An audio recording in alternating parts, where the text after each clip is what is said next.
Everyone, welcome to UG entrance examination bio 24/7। और जैसे कि आप लोगों को पता है कि हर रोज मैं लेकर के आती हूँ आप लोगों के लिए एक सेशन, जिसमें मैं लेकर के जाती हूँ आप लोगों को ग्रामर की haven.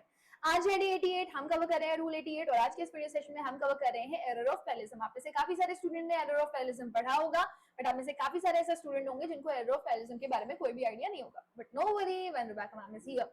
So error of parallelism क्या कहता है कि अगर आपको एक पार्ट ऑफ स्पीच, जिसका मतलब है कि अगर आपको एंड शब्द कहीं भी आपको अपने सेंटेंस में दिखाई दे रहा हो, तो आप याद रखें कि एंड के जो पहले पार्ट ऑफ स्पीच आ रही होगी वही बाद में आएगी, राइट। जो एडजेक्टिव की डिग्री पहले आ रही होगी वही बाद में आएगी, जो वर्ब का फॉर्म पहले आ रहा होगा वही वर्ब का फॉर्म बाद में आएगा, राइट। सो यही है एरर ऑफ पैरेललिज्म कि आपको दोनों को इक्वलाइज कराना है। समझ आ रही है? मैंने कहा she is good and beautifully right. So अब आप नोटिस करें, this is wrong, this is completely wrong. सबसे पहले चीज, आप एक लड़की को क्या बता रहे हो? अच्छा बता रहे हो, और दूसरा उसको आप सुंदर बता रहे हो। आपको दिखाई दे रहा है यहाँ पर पार्ट ऑफ स्पीच में एंड के जो पहले पार्ट ऑफ स्पीच आ रही है वही बाद में आएगी। सो अगर आपने पहले एडजेक्टिव यूज किया तो आप बाद में भी एडजेक्टिव यूज करें। आप इसको एडवर्ब क्यों बना रहे हैं? यहाँ पे लिखिए एलवाई वाले जो वर्ड्स होते हैं ना, वो एडवर्ब होते हैं। सो आप कभी भी एडवर्ब से एक नाउन को क्वालिफाई और प्रोनाउन को क्वालिफाई नहीं करते। सो क्योंकि यहाँ पे एडजेक्टिव आ रहा है तो हमें यहाँ पे भी एडजेक्टिव लेना है, और एडजेक्टिव बनाने के लिए हमें क्या करना पड़ेगा? इसमें से एलवाई हटाना पड़ेगा, राइट। नेक्स्ट देखिए,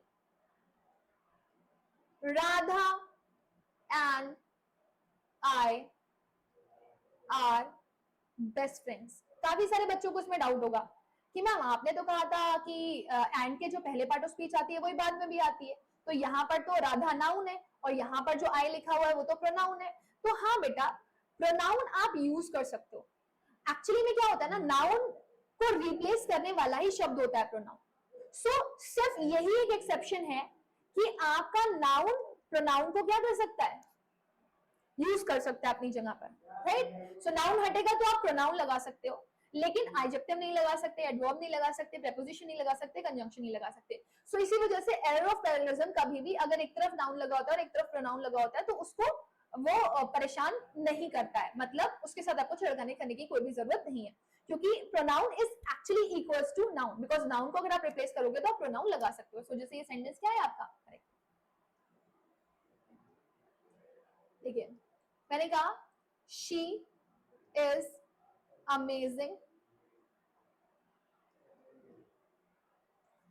एंड इंटरेस्टेड। आप उस लड़की को अमेजिंग बता रहे हो, है ना, और आपने फिर उसको बोला यहाँ पर अमेजिंग और यहाँ पे बोल दिया इंटरेस्टेड। यहाँ पर आप वर्ब की आईएनजी फॉर्म यूज कर रहे हो और यहाँ पर आप वर्ब की थर्ड फॉर्म यूज कर रहे हो। आपको पता है एरर ऑफ पैरेललिज्म कहता है दोनों तरफ पार्ट ऑफ स्पीच आपकी सेम होनी चाहिए, राइट। सो यहाँ पर आपका जो करेक्शन होगा वो क्या हो जाएगा? इंस्टेड ऑफ इंटरेस्टेड आप यहाँ पर क्या यूज करोगे? इंटरेस्टिंग। इंटरेस्टिंग दिखाई दे रहा है? चलो मैं थोड़ी देर के लिए सामने से हट जाती हूँ और आपको बताती हूँ कि यहाँ पे क्या आएगा, इंटरेस्टिंग। ठीक है, नेक्स्ट मैंने आपको एक होमवर्क क्वेश्चन देना है, आप मुझे बताएंगे यहाँ पर क्या आएगा। She is writing and dance together. आपने बताना है यहाँ पर व्हाट इज रॉन्ग, क्या गलत है, उसका करेक्शन आप कैसे करेंगे। एक और सेंटेंस आपको बता दूं एक्सप्लेन करने के लिए, मैंने कहा she is greater and sweeter than others। ठीक है। सो अगर आप ये देख रहे हो ना, एंड के जो पहले पार्ट ऑफ स्पीच होती है वही बाद में ही होती है यूज, राइट।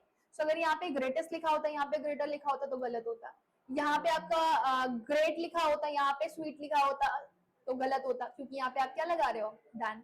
अगर यहाँ पर आपने ग्रेट लिखा होता, यहाँ पे स्वीटेस्ट लिखा होता तो वो भी रॉन्ग हो जाता, क्योंकि ये एरर ऑफ पैरेललिज्म है। सेम पार्ट ऑफ स्पीच को फॉलो करेगा, सेम डिग्री को फॉलो करेगा और सेम हर चीज को फॉलो करेगा। That's why this is okay.